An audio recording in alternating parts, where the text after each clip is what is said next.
आज की तमाम बड़ी खबरें नॉनस्टॉप न्यूज में। गृह मंत्री अमित शाह ने पश्चिम बंगाल दौरे पर नागरिकता संशोधन कानून यानी सीएए पर बड़ा बयान दिया है। सिलीगुड़ी रैली में अमित शाह ने कहा कि कोविड की लहर खत्म होने के बाद सीएए को जमीन पर लागू किया जाएगा। गृह मंत्री ने टीएमसी पर सीएए को लेकर अफवाहें फैलाने का आरोप लगाया। तृणमूल कांग्रेस सीएए के बारे में अफवाहें फैला रही है कि सीएए जमीन पर लागू नहीं होगा। मैं आज कहकर जाता हूं, कोरोना की लहर समाप्त होते ही सीएए को हम जमीन पर उतारेंगे और हमारे भाइयों को नागरिकता देंगे। पश्चिम बंगाल की मुख्यमंत्री ममता बनर्जी ने अमित शाह पर पलटवार करते हुए कहा कि सीएए बिल खत्म हो चुका है और अब इसका कोई मतलब नहीं है। They have not amended even EOC. That is lapse. The bill is also lapsed. Why they are not bringing this bill to this parliament?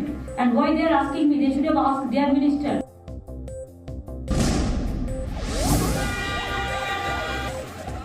Haryana के करनाल में एक बड़ी आतंकी साजिश बेनकाब हुई है, जिसके तार देश के कई राज्यों से जुड़ रहे हैं। करनाल पुलिस ने आतंकी संगठन बब्बर खालसा से जुड़े 4 संदिग्ध आतंकियों को गिरफ्तार किया है। इनके पास से 3 आईईडी, 1 मैगजीन, देसी पिस्तौल, 31 जिंदा कारतूस, 1,30,000 रुपए की नकदी और 6 मोबाइल फोन बरामद किए गए हैं, जबकि कार में लोहे के 3 कंटेनर भी मिले हैं। पुलिस को शक है कि इन कंटेनरों में विस्फोटक हो सकते हैं। आईईडी बरामद हुए हैं 3, एक पिस्टल है, लाइव कार्ट्रिजेस हैं, कैश है, बरामदगी हुई है उसकी। इनको कोर्ट में पेश करके 10 दिन का पुलिस रिमांड मिला है। पुलिस के मुताबिक ये हथियार और विस्फोटक पाकिस्तान से ड्रोन के जरिए पहले पंजाब भेजे गए थे और वहां से इन्हें तेलंगाना के आदिलाबाद भेजा जाना था, लेकिन संदिग्ध आतंकी करनाल में पकड़ लिए गए। इस पूरी साजिश का मास्टरमाइंड है बब्बर खालसा का आतंकी हरविंदर सिंह संधू उर्फ रिंदा, जो पाकिस्तान में छिपकर बैठा है। करनाल पुलिस के मुताबिक पकड़े गए संदिग्ध आतंकी गुरप्रीत की मुलाकात राजवीर नाम के आरोपी से लुधियाना जेल में हुई थी। राजवीर ने एक चैटिंग ऐप के जरिए गुरप्रीत की बात पाकिस्तान में मौजूद आतंकी रिंदा से करवाई और रिंदा ने गुरप्रीत को हथियार और विस्फोटक देश में छिपे आतंकियों तक पहुँचाने का जिम्मा दिया। पकड़े गए संदिग्ध आतंकियों से पूछताछ में कुछ और बड़े खुलासे हो सकते हैं। जम्मू कश्मीर के सांबा में बीएसएफ ने संदिग्ध सुरंग का पता लगाया है। सांबा सेक्टर के चक फकीरा में मिली इस सुरंग की लंबाई 150 मीटर है। सुरंग पाकिस्तान की सीमा से सिर्फ 150 मीटर की दूरी पर है। पाकिस्तान सेना के पोस्ट चमन खुर्द से इसकी दूरी सिर्फ 900 मीटर है। सुरंग में ऑक्सीजन की सप्लाई के लिए पाइप मौजूद है और इसे छिपाकर रखने का भी इंतजाम किया गया था। एक बहुत अच्छी सफलता है। ये टनल लगभग 150 मीटर लंबी है, जो कि बॉर्डर से फेंस तक करीब 100 मीटर है और उसके पीछे फिर लगभग 50 मीटर फेंस के पीछे इसकी ओपनिंग मिली है। बीएसएफ के मुताबिक ये सुरंग हाथ से खोदी गई है और इसे हाल ही में तैयार किया गया है। आशंका जताई जा रही है कि अमरनाथ यात्रा के दौरान इस रास्ते आतंकियों को भेजने की तैयारी थी। शक है कि 22 अप्रैल को जम्मू के सुंजवा इलाके में सीआईएसएफ की बस को जिन आतंकियों ने निशाना बनाया था, वो आतंकी भी इस सुरंग से आए थे। इस मामले की जाँच अब एनआईए को सौंपी गई है। आने वाले दिनों में श्री अमरनाथ जी की यात्रा होनी है, उसको देखते हुए ये एक बहुत बड़ा काम हुआ है। हैदराबाद में मुस्लिम लड़की से शादी करने पर एक हिंदू युवक की हत्या कर दी गई। नागराजू नाम के युवक ने इसी साल अपने कॉलेज की साथी रही अशरीन सुल्ताना से शादी की थी। शादी से पहले सुल्ताना ने अपना नाम बदलकर पल्लवी रख लिया था। नागराजू पत्नी के साथ बाइक पर जा रहा था, तभी सुल्ताना के भाइयों ने उस पर रॉड से हमला किया, जिससे मौके पर ही उसकी मौत हो गई। पुलिस ने नागराजू की हत्या के 2 आरोपियों को गिरफ्तार कर लिया है। हालांकि पुलिस ने इस मामले में सांप्रदायिक या हॉरर किलिंग की बात से इनकार किया है। जो लड़की का भाई है, इसको ये पसंद नहीं आया। इसने अपने दिल में रखा हुआ था कि मेरी बहन ने ऐसा शादी कर ली है, तो उसके मद्देनजर इसने उसको लड़के को खत्म करने का प्लान बनाया था। बीजेपी ने नागराजू की हत्या पर सवाल उठाते हुए कहा है कि पूरे मामले पर इस्लामोफोबिया लॉबी चुप है। वहीं कांग्रेस ने दोषियों को सख्त सजा देने की मांग की है। राजस्थान में जोधपुर के बाद अब भीलवाड़ा में सांप्रदायिक तनाव का माहौल है। भीलवाड़ा के सांगानेर में कल रात आजाद और सद्दाम नाम के 2 युवकों पर जानलेवा हमला हुआ। हमलावरों ने मारपीट की और युवकों की बाइक को भी जला दिया। भीड़ ने हमलावरों की गिरफ्तारी की मांग को लेकर प्रदर्शन किया।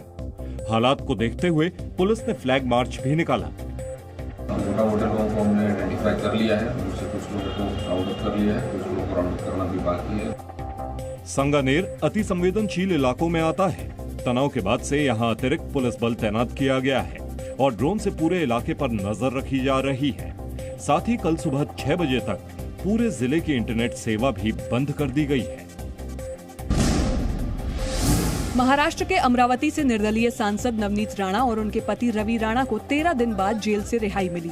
जेल में रहने की वजह से नवनीत राणा की तबीयत खराब हो गई थी, इसीलिए रिहाई के तुरंत बाद उनको मेडिकल जांच के लिए मुंबई के लीलावती अस्पताल ले जाया गया, जहां उन्हें डॉक्टरों ने अस्पताल में भर्ती कर लिया। नवनीत राणा को मुंबई की भाईखला महिला जेल में और रवि राणा को तलोजा जेल में रखा गया था। जेल से बाहर निकलते वक्त रवि राणा ने हाथ में हनुमान चालीसा ले रखी थी। अगर उनको समय पे ही उपचार दिया गया होता, जैसे कि जेल के डॉक्टर ने 27 तारीख को ही रेफर किया था, जेल प्रशासन की ही जिम्मेदारी थी। अगर वो अपनी जिम्मेदारी ठीक तरीके से निभाते तो निश्चित तौर पे आज जो उनकी हालत है वो नहीं होती। मुंबई की सेशंस कोर्ट ने बुधवार को राणा दंपति को सशर्त जमानत दी थी। नवनीत राणा और उनके पति रवि राणा ने मुख्यमंत्री उद्धव ठाकरे के आवास मातोश्री के सामने हनुमान चालीसा का पाठ करने का ऐलान किया था, जिसके बाद पुलिस ने दोनों को देशद्रोह के आरोप में गिरफ्तार कर लिया था। दिल्ली के मुख्यमंत्री अरविंद केजरीवाल ने फ्री बिजली पर बड़ा ऐलान किया है। सीएम केजरीवाल ने कहा कि 1 अक्टूबर से दिल्ली में केवल उन्हें ही बिजली पर सब्सिडी मिलेगी जो इसे लेना चाहते हैं। यानी दिल्ली में फ्री बिजली की व्यवस्था अब वैकल्पिक तौर पर मिलेगी।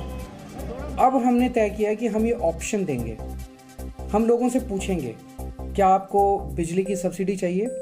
अगर वो कहेगा हाँ चाहिए तो हम उनको देंगे, अगर वो कहेगा नहीं चाहिए तो हम उनको नहीं देंगे। दिल्ली के उपभोक्ताओं को फिलहाल 200 यूनिट तक कोई बिजली बिल नहीं भरना पड़ता है, जबकि 201 से 400 यूनिट की बिजली खपत पर हर महीने 800 रुपए की सब्सिडी मिलती है। पूर्व जस्टिस रंजना प्रकाश देसाई की अगुवाई वाले परिसीमन आयोग ने जम्मू कश्मीर पर अपनी अंतिम रिपोर्ट केंद्र सरकार को सौंप दी।